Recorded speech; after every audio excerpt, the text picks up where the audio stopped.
Hey, welcome and good morning. Let's continue our study in 1 Corinthians today. We are still early on in chapter 2. The gospel of Jesus Christ does not require special people or eloquent speech. In fact, such things can distract from the power of God. The solution is to centralize all teaching and honor upon, quote, Jesus Christ and Him crucified. God's power supports our faith, not the wisdom of men or the ability of any individual. Unfortunately, this power is hidden from the people of the world, not by God's will, but because of their hard hearts and closed ears. For those willing to hear the truth, the Holy Spirit has gifted them teachings from the mind of the Heavenly Father. The natural man will not accept them, nor is he able to do so. However, he who evaluates things spiritually will know God's mind and be saved through His Son. What an awesome idea, opening our hearts to God's power and wisdom. As Christians, our hope rests fully in the Lord Jesus Christ. While we value teachers who help us grow in faith, they must never replace Christ as our ultimate source of strength. We appreciate those who guide us to the Lord, regardless of their abilities. Understanding God's will is a privilege, once hidden, but now revealed through Christ. For unbelievers, it remains a mystery, but for us, it is a profound blessing to know the mind of our Creator. Through the Holy Spirit and the teachings of apostles and prophets, we are guided in truth. We should eagerly seek God's Word daily, allowing it to shape our spiritual journey and draw us closer to Him.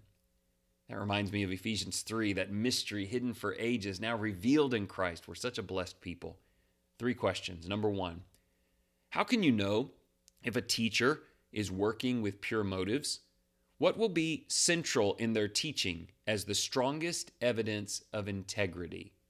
Notice that we judge them by their fruits, but even in the words that they speak, how centered and fueled are their words as it relates to Jesus? That should be a chief indicator. Question 2, if the wisdom of God has never aligned with the world's wisdom, what should your attitude be toward counterculture aspects of the faith? In other words, are you surprised when the way of Jesus seems to be exactly opposite than the world? Hasn't it always been that way? 3rd question, is it scary to realize that the, quote, natural man cannot discern spiritual things? How do you protect against becoming such a person? I've often had a little tinge of fear when I read this. If I become this natural man, I'm not even able to evaluate spiritual things.